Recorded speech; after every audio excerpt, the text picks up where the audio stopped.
Okay. So I will lead the discussion, basically ask some questions, synthesize what we heard about it, and also I talked to Patrick. There's some questions I feel like, as economists, actually feel like it's very puzzled. And then in the end, Patrick is going to conclude, and we will end our discussion. So first thing that I always thought the biggest issue of the carbon is that climate finance is a so-called externality. So externality, that's essentially, fundamentally, is about an incentive issue. And for instance, to give you one example, I was puzzled that several more technical science engineering part saying that, oh, we can have a good technology to reduce the carbon. But if you don't care about the carbon pricing at all, then who is buying it, right? It's not obvious that, oh, you have a good technology, and for myself, I'm not paying the cost anyway, so why do I need to buy your good technology? So those kind of issues that I would like to, and I feel like it's not covered a lot. It's connected to the issue of what's the global cooperation. And today I heard Erik talked about a little bit of the incentive mechanism, all these things. Where we are now, I mean, I feel like 5 years ago, everybody talked about it, this carbon neutrality, carbon pricing system, carbon tickets, all these, you can price it, everybody need to buy the permission, right? Permission.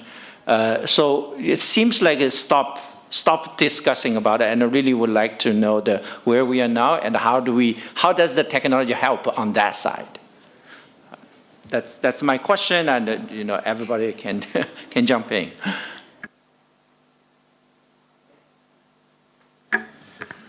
Well, that's a real tough question. I mean, I think if we had a good answer, we would have been already in a better position today than we are, emissions increasing. But I still think that on the way forward, in my view, we shouldn't be thinking only about financing and investing in the reduction of emissions. I think we need a broader view, and maybe that's a possible solution. So let me just give you an example. A few years ago, my colleagues at IASA, and I think that has been also confirmed by IPCC, the last assessment with the other models, have used the model to look at the three important objectives. One is improving energy security. One is reducing air pollution, essentially down to zero. And the third one is decarbonization. And, whatever one thinks about the models with all of their shortcomings, our calculations indicate that resolving the energy security issue worldwide, basically going from fossil energy to more locally produced renewables and efficiency, would be about 300 billion per year investment for the next 20, 30 years. Elimination of the air pollution, about 500 billion, from what I remember, per year. And climate is about $1 trillion per year issue. So you put all of that together, that's about, let's say, 1.8 trillion per year, or what, there is some, big uncertainty around the numbers, but roughly, if all of those three things were done together, then the cost would be about 50% lower, 40 to 50% lower. So we'll be talking about 1.2 trillion. And, I think, should this be at least partially correct, there could be some incentive for doing this, because every single country and region has an interest in improving security and reducing air pollution, and then much of the climate you get as a co-benefit, as a synergy. So I just wanted to offer that as a possible way of thinking on the way forward, how to, generate the required financing, because doing it just for climate, I think from the current perspective, is quite difficult because it's kind of a global commons problem. Thank you.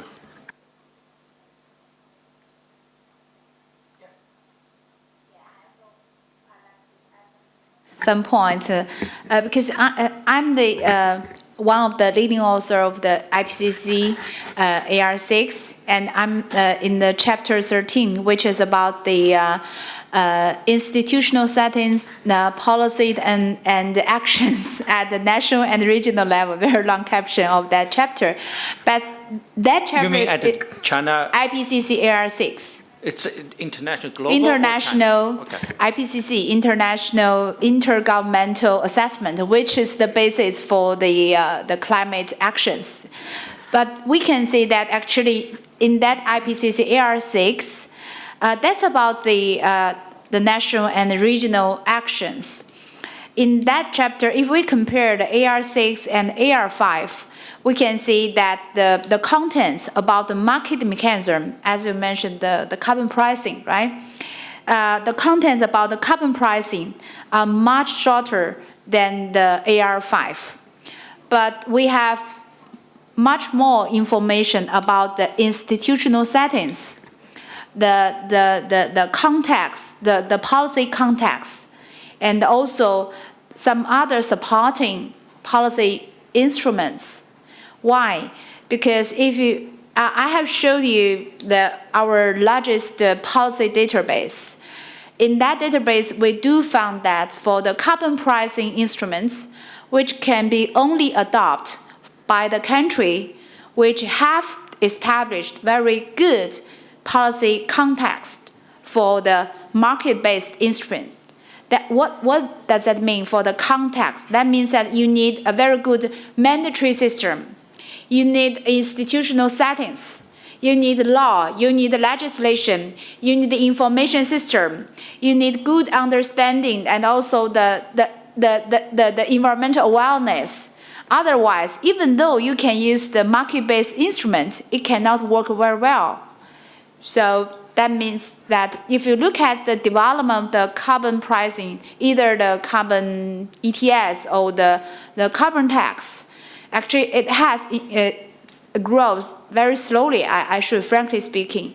But on the other hand, we can observe like the rapid increase of the renewable vehicle, right? Rapid increase of the solar and wind. So that means that carbon price is not only tool to solve the externality issue. Yeah, when I say carbon pricing, I mean incentives, very, very broadly generate. And I would like to bring the discussion to a little bit more towards the incentive, institution, that question, rather than the pure technology. Because to me, pure technology really subject to Patrick's point, which is, you need to ask what net energy inputs into that technology, and it seems like it's not something that people talk about. Maybe just following up on, I think it's the spirit of what you were discussing, and I think the work that IPCC has done is very much along the lines that I was trying to articulate. Where you're trying to look at, what kind of institutional arrangement do you need to implement these policies. And as you're saying, if you look at incentives, carbon pricing is a very small part of that. The fossil fuel subsidies is a much greater part, and of course then you have possibility of using carbon taxes. And we need to use all those tools, and probably the carbon pricing is the most difficult one to administer, but it also happens on the margin and can be extremely important for sending signals. So I think, when you wake up on different moods and different days, I think one thing that we should acknowledge is that, what IPCC and all that work, we would have been in a much worse place. And I think there's a lot of evidence that, what we have done so far has actually moved us closer to 1.5 degrees, but we are nowhere near where we need to be. But I'm just saying that I think there is scope for doing things both at the global level and at the national level. And yeah, that's it.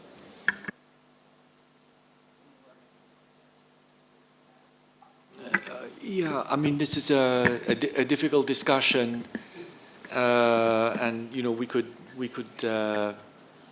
go into this for way longer than our allotted time for the panel. Just big picture. What we need to do is not something that requires enormous amounts of detailed information, and that stretches the informational capacities of the government or the state. We know what we need to do. We need to reduce carbon emissions and bring them down to zero. And we need to do that everywhere for all activities. And that's why planning is the first thing you should think about, a quantity intervention before you think of a price intervention. And the quantity intervention at some level is very simple. You say every year by how much the whole country reduces its emissions, and then you say how that maps into how much every company, every carbon emitter reduces emissions in that year. That's the planning solution, yeah?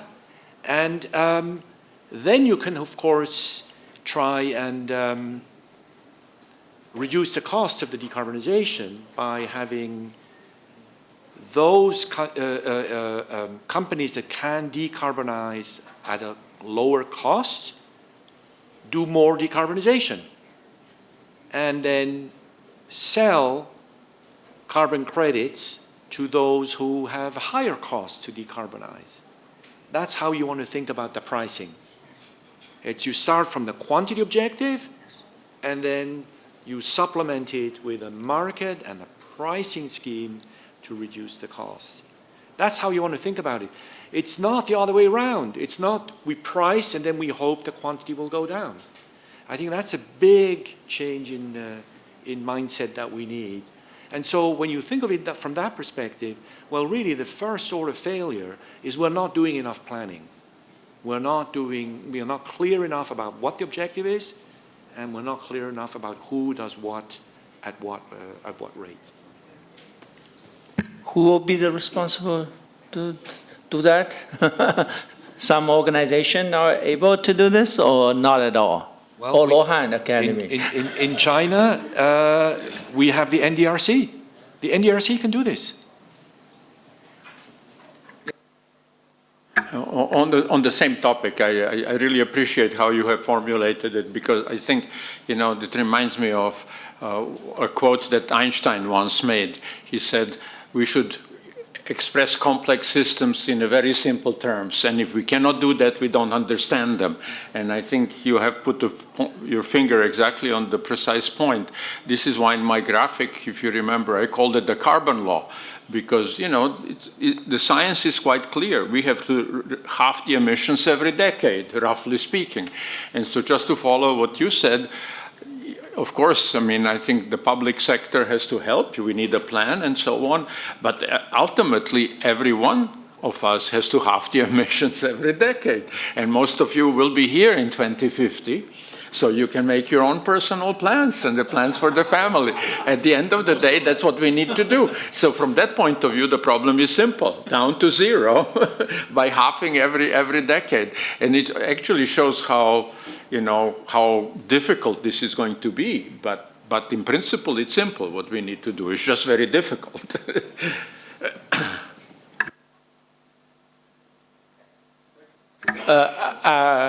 Let us switch to, I think you want to add something? Oh, no. Okay, so let's switch a little bit towards adding a little bit of the technology I heard today.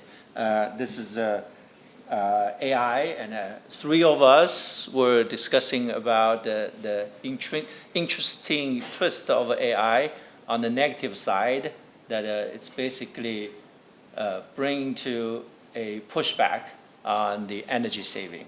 Now, it is quite interesting that I realized that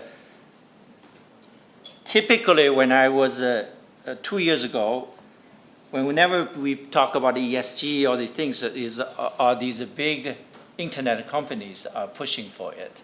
And at that time, I always asking the question, why do you want to do it? That seems like, my shareholder value, or stakeholder value, social value, whatever, those things, right? And Patrick just told me that Now, given AI, given this big data, big, large language models, and seems like they are very, very much would like to take a leading spot on this new area. And they stop talking about the potential energy issues, the potential carbon emission, all these things.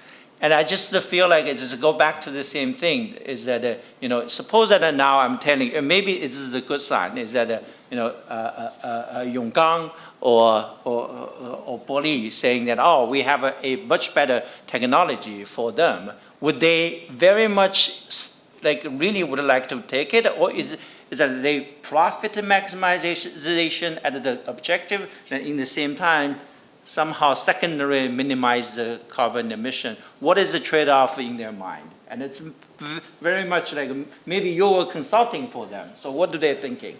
What are they thinking? These big guys. Maybe actually Selina.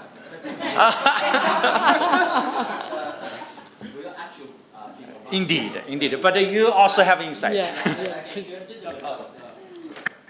I can share it with how actually we've been working with actually Alibaba as one of my, actually Alibaba is the first data center operator actually decide to adopt our technology before anyone else. And actually initially there was more for demonstrate company can do innovation actually. And later as we move in from the traditional internet data center to the AIDC's data center for AI. And that become a necessity because the power density of these racks inside of data center, actually, Libo also mentioned that, is like 10 times higher than before. If you let this thing continue to run by its own course, the cost is actually going to make your life actually really challenging. So now you have necessity try to improve the energy efficiency to bring down the actual monetary cost. And as a side effect, you improve the energy efficiency, reduce the energy consumption. You would actually, for the same carbon intensity, you would actually reduce the carbon emission for the same amount of computing you would like to do. Let's assume we have the same carbon intensity. Of course, as I mentioned in the PowerPoint, there are other companies who are actually demonstrate capability, they can do better in terms of carbon emission for the same amount of computing task. They are better COE compared to other guys. And those are the guys could potentially use that to sell the credit back to other guys. Actually, we already see some of these data center operators, they have that capability. They actually can, especially in Singapore, one company adopt our technology to demonstrate that you can reduce carbon emission. They get subsidy from the company. Actually, in a way, it's actually.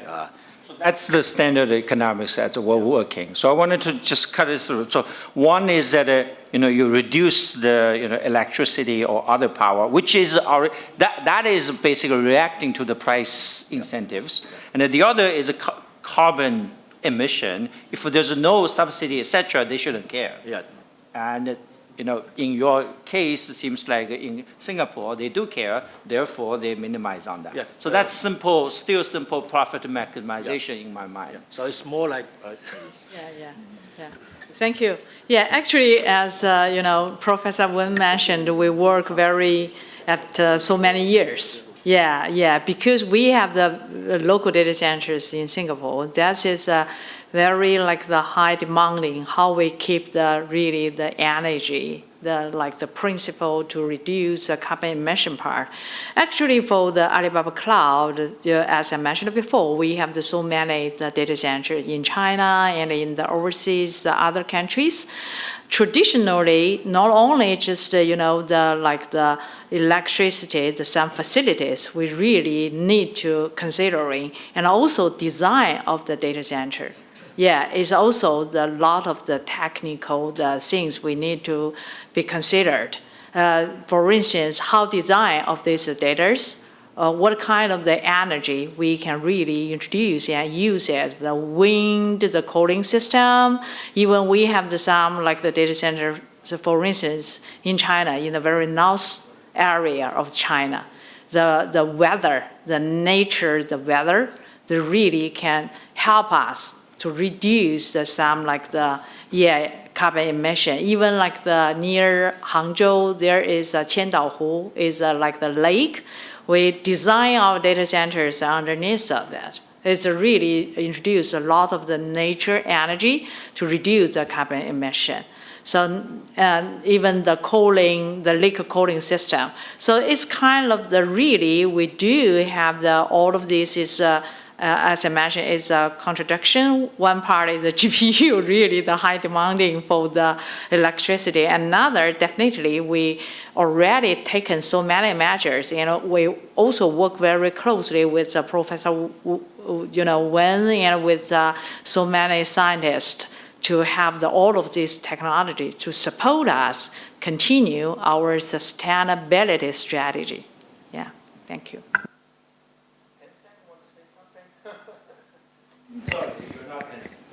Yeah, I can only represent myself. But yeah, just to probably offer some personal. I think what we talk about incentives right earlier on, right.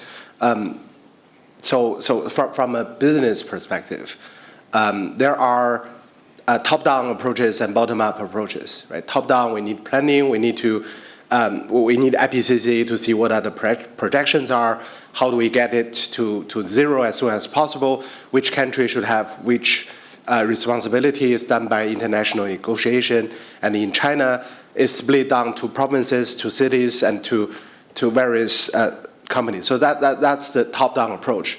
And then from the bottom-up approach, the carbon dioxide need to be reduced 10 by 10, and it need to be reduced by data center operator like us and Alibaba, need technology provider to provide innovation solutions to actually make it cheaper and scale up enough. So I think the top-down approach and the bottom-up approach need to have an interface, need to meet somewhere. I think it more or less meets where at company level, and that's where the incentives play a big role. So like one example is our cloud service actually receive more and more requests from our customers saying, number one, what is your carbon emissions are by using your cloud service? And number two, can you provide us green computing power so that I can respond to my supply chain or my customer saying, I'm actually not working on my own scope 1, 2 emissions, I'm working on my scope 3 emissions. And then we also ask our suppliers saying, okay, can you help us do this? Right? So that's where the incentive coming out of the supply chain. There are also other incentives. It's like pricing signals. There are, for example, CBAM that also like inter-geography incentives.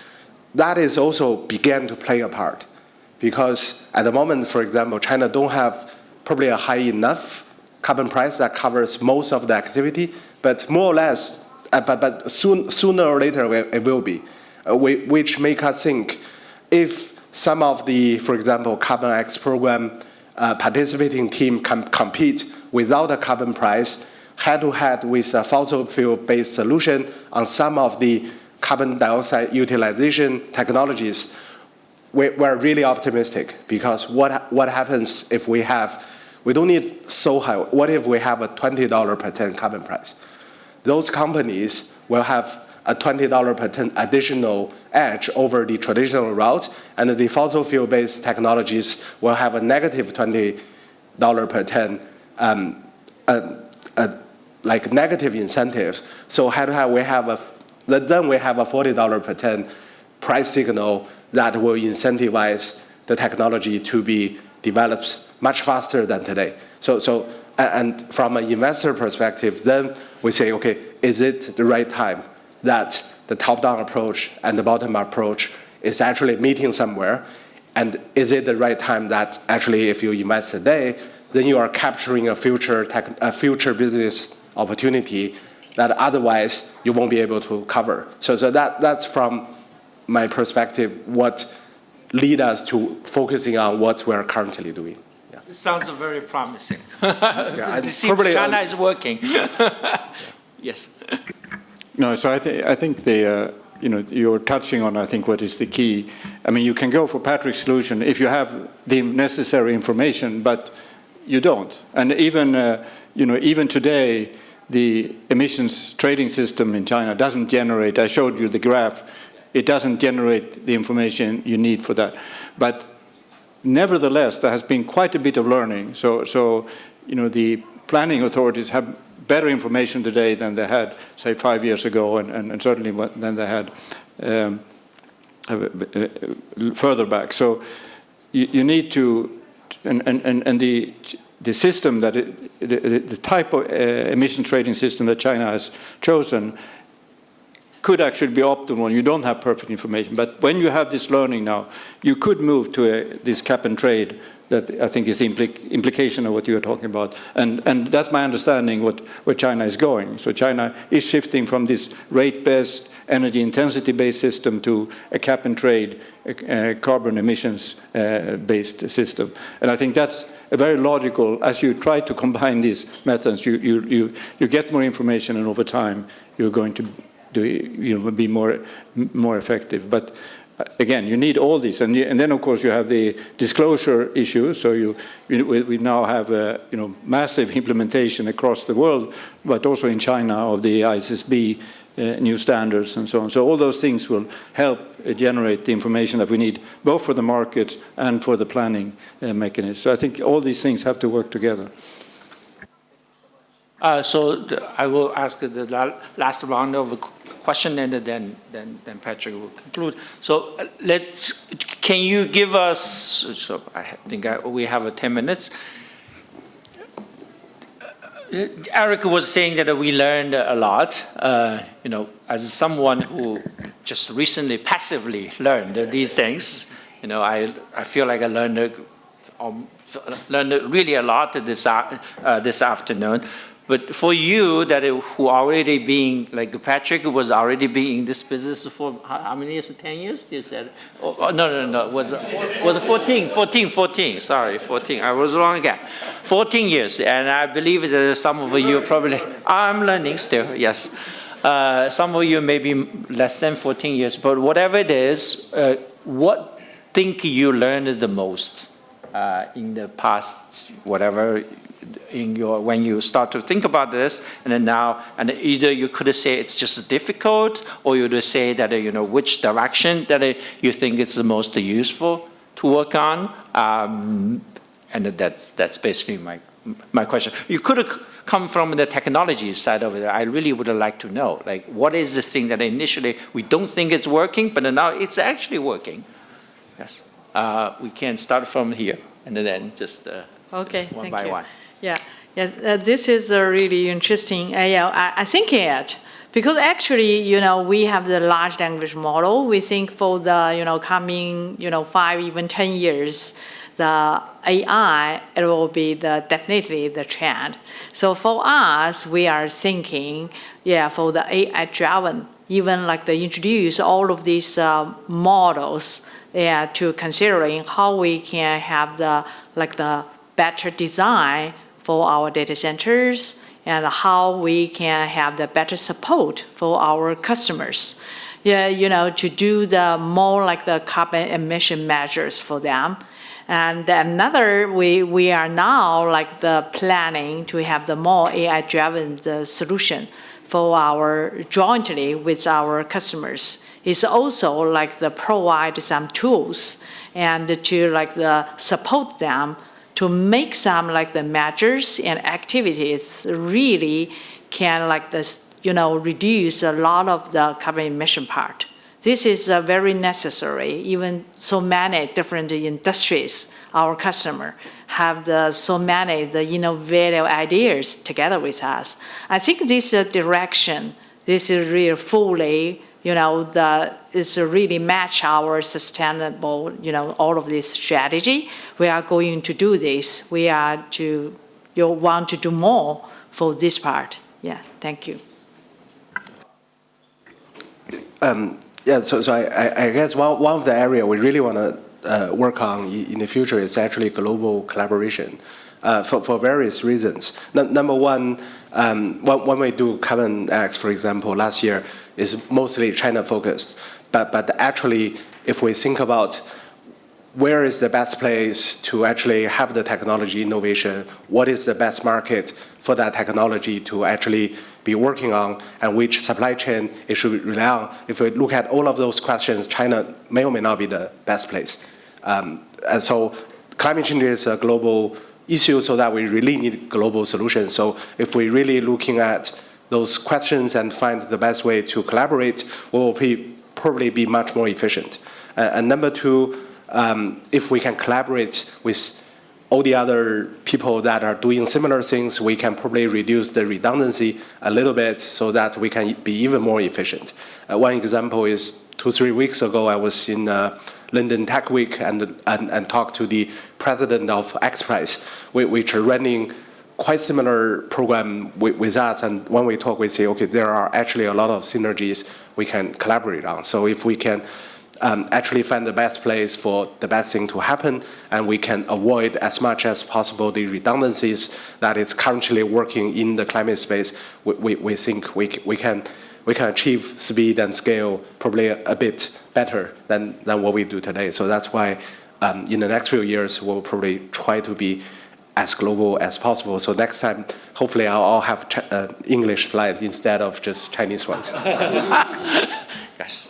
As a researcher, I noticed that actually I have another. I show that I'm the Secretary General of the Science, Shanghai Academy of AI for Science. Yes, so I think so. I do hope that in the future we can have more data, more open data for further studies about the possibilities of optimizing the computing demand and also the electricity, the renewable resources. You know that we do need such kind of solutions to the issues, but so far at this moment, even like Alibaba or Tencent, they can have such kind of solutions at the firm level or plant level, but actually that's not the issue for one individual firms or plants. For such kind of issues, we need a very high level planning, even not only in China, within China, as mentioned by Xu Hao. It could be an issue at a global level. So that means that we need such kind of optimization. We need such kind of studies to look at the possibility to optimize the computing demand and also the energy use. So in that meaning, we need more data, more transparent platforms, and more collaborations and communications. That I do look forward to. That's why I think this Luohan Academy quite important. The conference is quite important, can put us together, and we can even have further collaboration based on the conference. We can have the kind of club, the academic institutions, the enterprises, and also even the governments work together. We should invite NDRC people here. Yes. I know we're reaching the point of finishing being close to the end of the conference. It's sad to say it has been a fascinating 2 days, and there are a lot of thoughts that we have to digest, a lot of different new perspectives, new information on technological developments, a lot of different directions in which things could go. And so I just want to conclude on that. I mean, I don't think I can offer any kind of synthesis. It's too early for that. I think I need to let time, do its work. But if I can try and maybe just make one general point, and what I'd like to remind you of is what we heard this morning from Ming Zheng about the dynamics of disruptive innovations and the market cycles and where we are today, which is, if you remember what he said in his concluding comments, we are entering a third phase, which is driven by AI, and we are in the early stages of that phase, which has some bubble elements in it, a lot of unpredictability, a lot of fierce competition among a small number of players that have huge resources and are trying to win the winner-take-all game. And I think Alibaba is one of those players. Tencent is one of those players. And we have a few players in the US. And I think it's this winner-take-all dynamics, the race to win the AI race to be the global AI provider, monopoly, maybe one way of putting it. I think it's this race that is causing a fundamental shift in the entire digital technology space. And I just detect enormous change this year from what we discussed last year. I mean, what we discussed last year was how digital technology can empower the circular economy and how that could be the business model for companies like Alibaba and others, is empowering the more efficient use of resources, which is what we need if we want to save the planet. And I think this year we're seeing something completely different happening.